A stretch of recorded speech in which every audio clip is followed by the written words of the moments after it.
आदाब। KP news 24/7 में आपका स्वागत है। मैं हूं मुस्तफा आदिल। आइए सबसे पहले देखते हैं मुख्य समाचार। गुलबर्गा की प्रसिद्ध दरगाह शेख दक्कन हजरत सिराजुद्दीन जुनैदी में साल भर 24 घंटे दुरूद पढ़ने की महफिल के 3 वर्ष पूरे होने पर आयोजित किया गया जलसा। इस महफिल में भाग लेने वालों को किया गया सम्मानित। हिजाब पर सुप्रीम कोर्ट के अंतिम फैसले का है इंतजार, पूरे देश में होगा लागू। कर्नाटक के मुख्यमंत्री बसवराज बोम्मई ने ये बात कही। कर्नाटक में भारत जोड़ो यात्रा के दौरान पानी की टंकी पर चढ़े राहुल गांधी, लहराया तिरंगा। मुरुगा मठ प्रमुख के खिलाफ कर्मचारी के बच्चों का यौन शोषण करने का आरोप, 4 गिरफ्तार। अचानक रात को अस्पताल पहुंच गए बिहार के डिप्टी सीएम तेजस्वी यादव, मरीजों ने की शिकायत। गुजरात और हिमाचल में चुनावी तारीखों का आज ऐलान संभव, चुनाव आयोग की दोपहर 3 बजे प्रेस कॉन्फ्रेंस।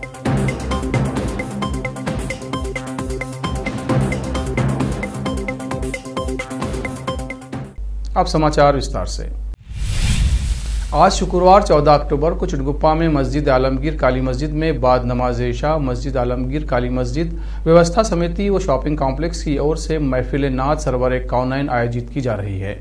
मस्जिद आलमगीर के व्यवस्था समिति के अध्यक्ष मोहम्मद नसीर खान इस महफिल का संरक्षण करेंगे।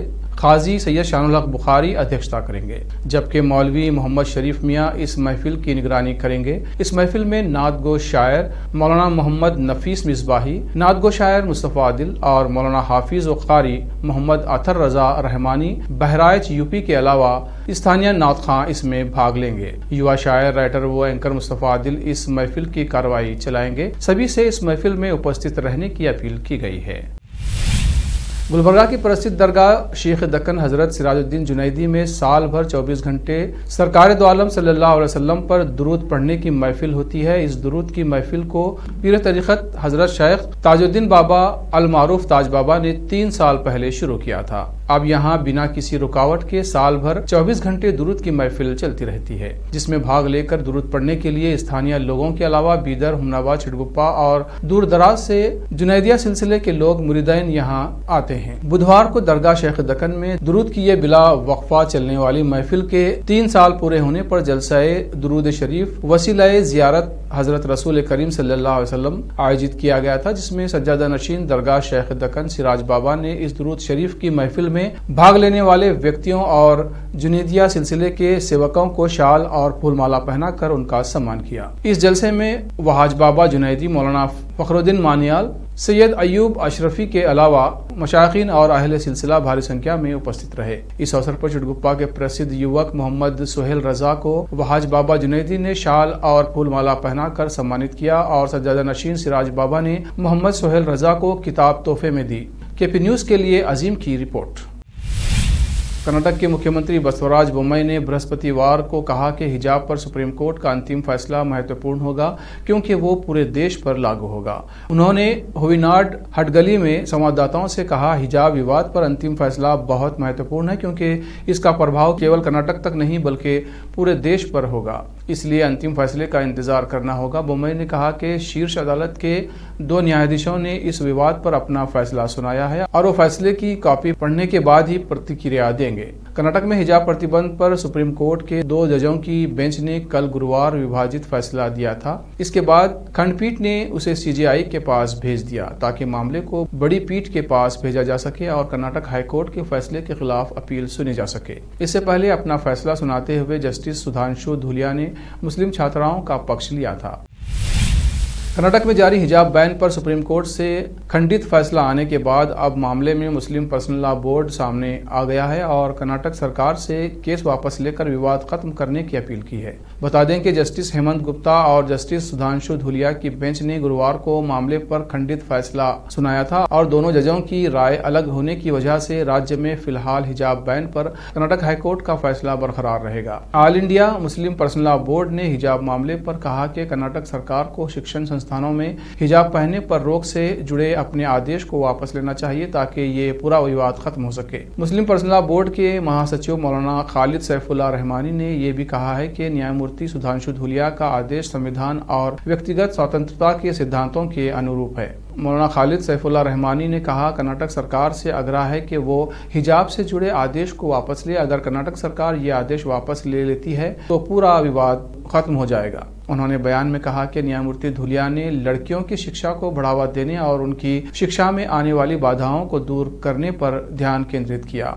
इस पहलू का स्वागत किया जाना चाहिए। हालांकि न्यायमूर्ति हेमंत गुप्ता के फैसले में ये पहलू गायब था। कांग्रेस नेता राहुल गांधी ने गुरुवार को भारत जोड़ो यात्रा के दौरान कर्नाटक के चित्रदुर्गा में एक पानी की टंकी पर चढ़कर राष्ट्रीय ध्वज और कांग्रेस पार्टी का झंडा लहराया। इस दौरान उनके साथ पार्टी के कर्नाटक प्रदेश अध्यक्ष DK शिवकुमार भी मौजूद थे। बताते चलें कि इससे पहले पूर्व मुख्यमंत्री सिद्धरामैया राहुल गांधी के साथ कुछ दूर तक हाथ में हाथ डालकर चलते हुए नजर आए थे। कांग्रेस पार्टी के आधिकारिक ट्विटर हैंडल से किए गए ट्वीट में वीडियो के साथ लिखा गया है कि तिरंगा हम सभी को एकजुट करता है। कर्नाटक के मुरुगा मठ के प्रमुख शिवमूर्ति मुरुगा शरनारू की मुसीबतें कम होने का नाम नहीं ले रही हैं। हाईस्कूल की 2 नाबालिग छात्राओं के यौन शोषण के आरोप में पहले से जेल में बंद शरनारू के खिलाफ अब मठ में कार्यरत कर्मचारी के बच्चों का कथित रूप से यौन उत्पीड़न करने का आरोप लगा है। इस मामले में मैसूर के नजराबाद थाने में मुरुगा मठ के पुजारी समेत 7 लोगों के खिलाफ प्राथमिकी दर्ज की गई है। पुलिस का कहना है कि छात्रावास के वार्डन पुजारी समेत 4 को गिरफ्तार कर जेल भेजा गया है। वहीं अन्य लोगों की तलाश जारी है। दरअसल शिवमूर्ति शरनारू समेत 5 व्यक्तियों पर हाईस्कूल की 2 छात्राओं के यौन उत्पीड़न का आरोप लगाया गया था। जिला बाल संरक्षण अधिकारी की शिकायत के आधार पर मठ के छात्रावास के वार्डन समेत कुल 5 लोगों के खिलाफ प्राथमिकी दर्ज की गई। नाबालिग लड़कियों ने पहले मैसूरू के उक्त NGO से संपर्क किया था और काउंसलिंग के दौरान अपने साथ हुए दुर्व्यवहार के बारे में जानकारी दी थी। अब वक्त है ब्रेक का। ब्रेक के बाद जल्द लौटते हैं। हिंदुस्तान के हर कोने में हम हैं मौजूद। 24 घंटे हालात पर गहरी नजर, खबरों से जुड़े चुपते सवालात और आपको दिखाता है धार्मिक, सामाजिक, राजनीतिक, लोकल और इंटरनेशनल न्यूज की सबसे बेहतर कवरेज जो आपको रखती है हर पल बाखबर। देश और दुनिया भर की खबर के लिए देखते रहें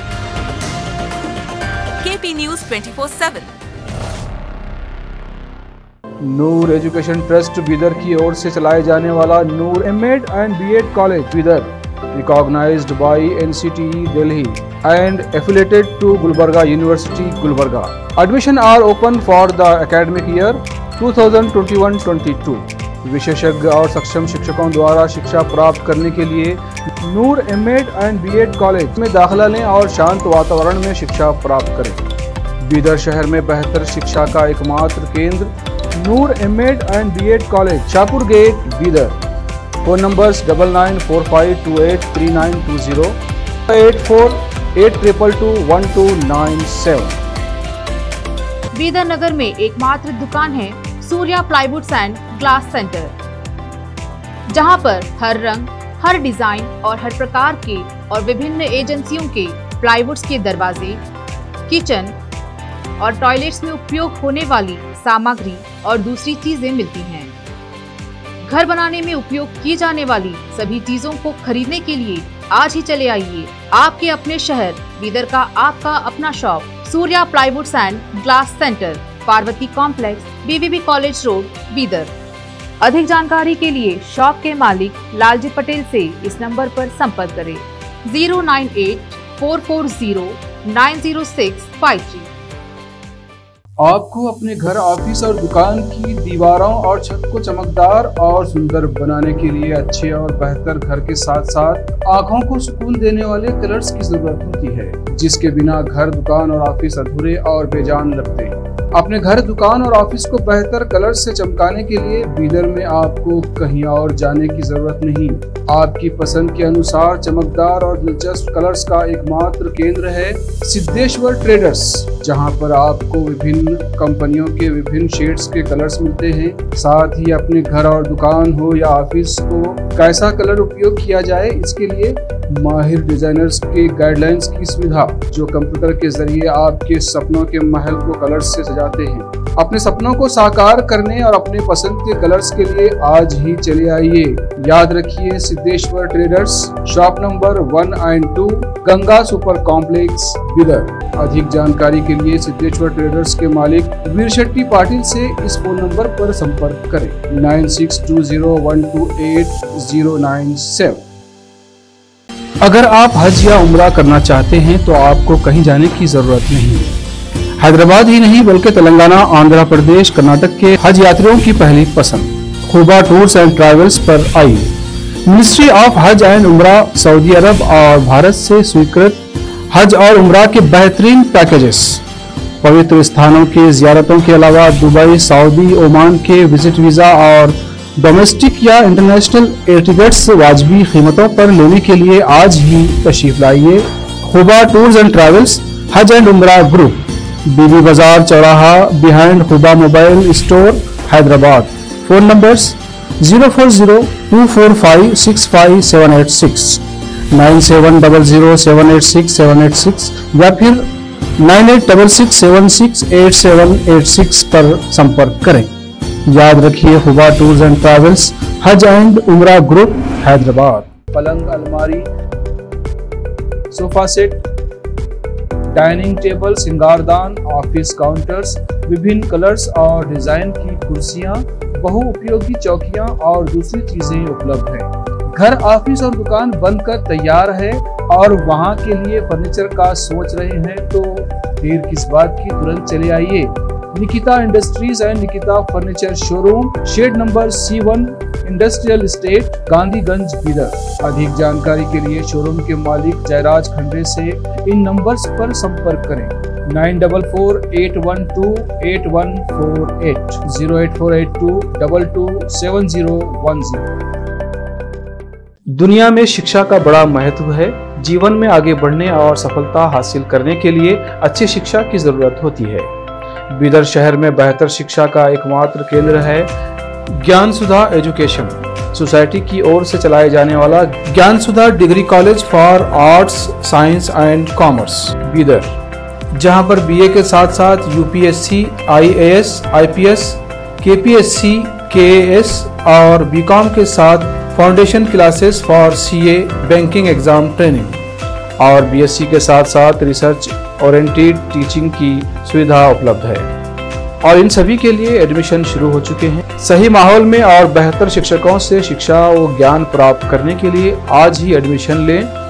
याद रखें, ज्ञान सुधा एजुकेशन सोसाइटी की ओर से चलाया जाने वाला Gyan Sudha degree college for arts, science and commerce, Bidar.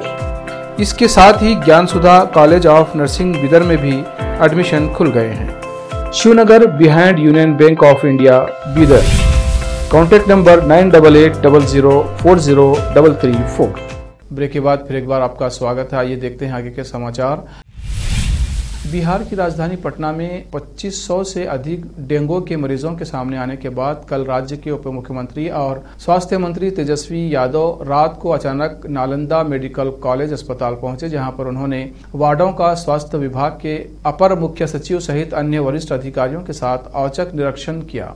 उन्होंने डेंगू वार्ड का दौरा कर भर्ती मरीजों से बातचीत कर स्वास्थ्य सेवाओं का फीडबैक लिया। इस दौरान मरीजों और उनके साथ आए लोगों ने स्वास्थ्य मंत्री से अस्पताल में बदइंतजामी की खुलकर शिकायत की। निरीक्षण के दौरान डेंगू वार्ड में सामान्य मरीज भी भर्ती पाए गए। दूसरे वार्डों में मरीजों और उनके साथ आए लोगों ने खुलकर अपनी बात रखी और कमियों के बारे में बताया। स्वास्थ्य मंत्री ने कहा कि साफ सफाई के मोर्चे पर सुधार हुआ है, लेकिन दवाओं की उपलब्धता होने के बावजूद भी मरीजों को दवा नहीं मिलना, बाहर से दवा लाना एवं डॉक्टर नर्स के गैर गंभीर व्यवहार एवं चिकित्सा में लापरवाही की शिकायत मिली है, जिसमें सुधार की गुंजाइश है। रामपुर थाना सैफनी पुलिस को मिली बड़ी कामयाबी। पुलिस ने लूट की घटना के बाद महज 4 घंटे के अंदर चेकिंग कर बदमाश मुठभेड़ के दौरान गिरफ्तार कर लिया और लूटा हुआ पैसा भी बरामद कर लिया। इस घटना का खुलासा एसपी अशोक कुमार शुक्ला ने प्रेस वार्ता कर किया। एसपी के मुताबिक रामपुर थाना सैफनी में बाजार होने की वजह से रश ज्यादा होते हैं, जिसकी वजह से बदमाश घात लगाए बैठे थे और मिनी बैंक से पैसा निकाल कर जा रहे व्यक्ति से बदमाशों ने पैसा लूट कर फरार हो गए। सारी घटना सीसीटीवी कैमरे में कैद हो गई, जिसके जरिए पुलिस ने बदमाशों की पहचान कर बदमाश को महज 24 घंटे के अंदर मुठभेड़ कर गिरफ्तार कर लिया, जिसमें एक बदमाश मौके से फरार होने में कामयाब हो गया। वहीं पकड़े गए बदमाश से मुठभेड़ के दौरान पुलिस ने पैर में गोली मारी, जिसके बाद वो घायल हो गया, जिसका उपचार जिला अस्पताल में चल रहा है। वहीं पुलिस ने लूटी हुई रकम बरामद भी कर ली। एसपी के मुताबिक लूट के बाद तत्काल मुकदमा लिख लिया गया और मुठभेड़ में आरोपी को गिरफ्तार भी कर लिया। पुलिस इस घटना पर अपनी पीठ थपथपाते हुए थाना सैफनी पुलिस की तारीफ भी कर रहे हैं। रामपुर के एसपी अशोक कुमार शुक्ला ने इस संबंध में बताया। रामपुर से केपी न्यूज का संवाददाता नाजिम अली की रिपोर्ट। आज एक घटना दुर्भाग्यपूर्ण घटी 1:30 पे सैफनी थाना क्षेत्र में। एक व्यक्ति है फरीद, वो अपनी गली से पैसा लेके जा रहा था, पैदल थैला लिए हुए जा रहा था। उसके पीछे 1-2 लोग, मैंने सीसीटीवी फुटेज देख लिया था बाद में, उस आधार बता रहा हूँ, चल रहे थे। जब वो सड़क से एडजॉइन करती है गली, वहाँ जैसे पहुँचता है सामने एक मोटरसाइकिल वाला खड़ा रहता है और वो सड़क से छीनता है, बैठ जाता है उसमें और भाग लेता है। वो भागता है पीछे चलाता हुआ, तो वो घटना घट गई। 60,000 रुपये लेके बैंक में जमा करने जा रहा था बेचारा गरीब आदमी। फिर थाने पहुँचता है भाग के, FIR होती है। मैं बिलासपुर थाने में बैठा हुआ था उस समय 1:30 बजे। सूचना हमको मिलती है, हमने कहा ये जाना नहीं चाहिए, चेकिंग लगाई हम लोगों ने। जैसे तैसे बोल पा रहा है तो फरार है, ये क्या अपराधी? इसका नाम पता लग गया है और आपराधिक इतिहास में पता कर रहा हूँ इनका। तो गाड़ी नंबर क्या है? गाड़ी नंबर भी ट्रेस नहीं, वो मीटा उठा करके है। न तो सीसीटीवी में क्लियर है, न तो बरामदगी में क्लियर है, लेकिन वो है एग्जैक्ट वही। हाँ, आप कोशिश करते हैं लोग। जब ललकारा पुलिस ने तो उन्होंने फायर करने का प्रयास किया और पुलिस ने घेर लिया, फिर वो भाग गए, मोटरसाइकिल गिर गई। नहीं, ऐसा कोई नहीं हुआ सर। इससे पहले भी कोई लूट की घटनाओं को अंजाम दिया है? अब ये पूरा वेरीफाई हो रहा है। ये जो 60,000 रुपये लूटे हैं, ये किस लिए, मतलब किसके लिए जा रहा था वो बंदा? वो बैंक में जमा करने जा रहा था। फरीद नाम का सामान्य सा आदमी है, पैदल जा रहा था और काफ़ी दूर से फॉलो कर रहे थे उसको। तो वो 60,000 रुपये जमा करने बैंक में जा रहा था, बैंक का पड़ोदा बता रहा था, मैंने बात की। तो इस तरह से हम अपनी पूरी टीम को बधाई देते हैं। आप लोगों को भी धन्यवाद। ठीक है, थैंक यू। चुनाव आयोग आज गुजरात और हिमाचल प्रदेश में विधानसभा चुनाव की तारीखों का ऐलान कर सकता है। आयोग ने दोपहर 3 बजे एक प्रेस कॉन्फ्रेंस का आयोजन किया है। माना जा रहा है कि आयोग इसमें दोनों राज्यों में आगामी चुनाव की तारीखों का ऐलान कर सकता है। चुनाव तारीखों के ऐलान के साथ ही दोनों राज्यों में आदर्श चुनावी आचार संहिता लागू हो जाएगी। गुजरात विधानसभा का कार्यकाल दिसंबर में, जबकि हिमाचल प्रदेश विधानसभा का कार्यकाल 8 जनवरी 2023 को समाप्त हो रहा है। 2017 में हुए विधानसभा चुनाव में दोनों ही राज्यों में बीजेपी ने जीत दर्ज की थी और सरकार बनाई थी। गुजरात विधानसभा में कुल 182 सीटें हैं, जबकि हिमाचल प्रदेश असेंबली में 68 सीटें हैं। 2017 में गुजरात में 9 और 14 दिसंबर को मतदान हुआ था, जबकि 18 दिसंबर को मतगणना हुई थी। हिमाचल प्रदेश में तब एक ही चरण में 9 नवंबर को मतदान हुआ था और 18 दिसंबर को मतगणना हुई थी। 2017 में गुजरात में बीजेपी को 182 में से 99 सीटों पर जीत मिली थी। कांग्रेस को 77 सीटों पर जीत मिली थी। 6 सीटें अन्य के खाते में गई थी। साल 2012 के विधानसभा चुनाव में भाजपा को 115 और कांग्रेस को 61 सीटें हासिल हुई थी।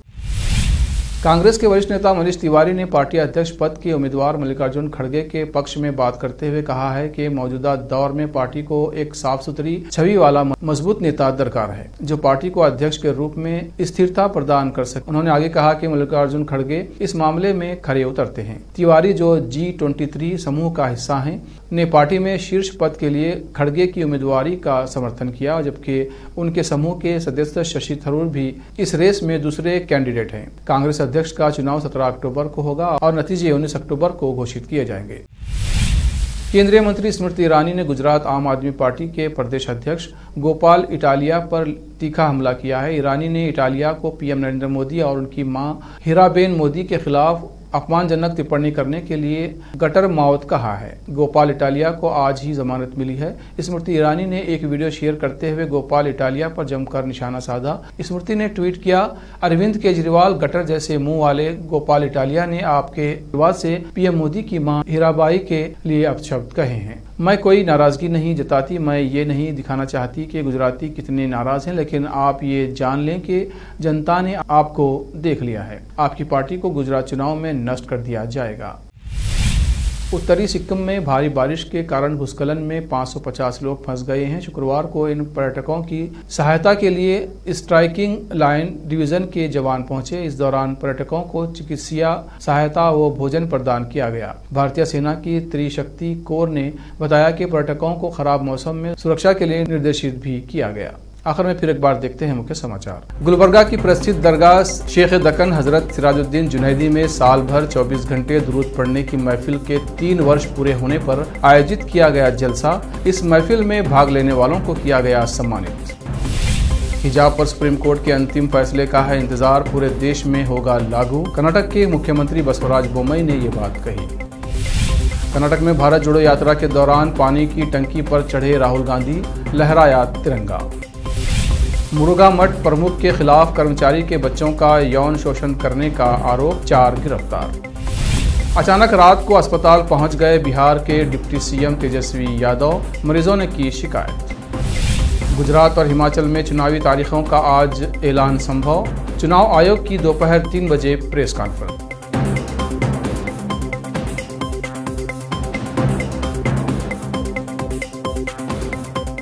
केपी न्यूज़ में इतना ही। देश प्रदेश के समाचारों के लिए देखते रहिए केपी न्यूज़ 24/7। धन्यवाद।